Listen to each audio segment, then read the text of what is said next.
Here is more corruption linked to the Democratic Alliance. Please share this video. You know, many news publications won't even talk about this.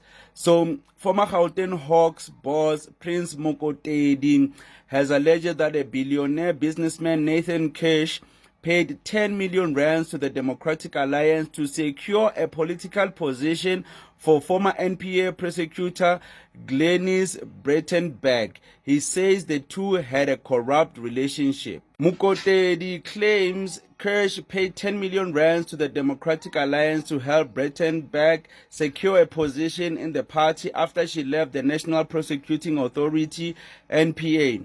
And additional claims are that he further alleged that financial support was channeled for her legal defense during her NPA disciplinary battle, and that Kirsch purchased roughly 16 million rands in company shares on her behalf. Breitenberg has strongly rejected the claims, dismissing them as rubbish. She stated that the matters regarding her past disciplinary proceedings and related cases were already thoroughly dealt with and that she was cleared and vindicated. The one thing that I want is for people to know that all politicians, or maybe 90% of them or 99% of them, are corrupt or linked to corruption somehow.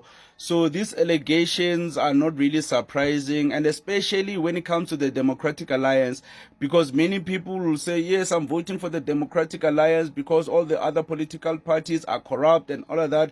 But like, how many people within the Democratic Alliance have been linked to corruption? Like, yeah, you remember that guy, the finance officer in the Democratic Alliance, who was linked to like 10 billion rands offshore accounts money and all of that, and he was ousted by the Reserve Bank. In fact, he was ousted by his own bank, and they reported it to the Reserve Bank. So yeah, man, corruption is everywhere. You cannot say you're not voting for the other party just because Democratic Alliance is clean. Like, these are politics, man. So no one must use that argument anymore. At least talk about what the Democratic Alliance is achieving. Are they achieving anything in the Western Cape?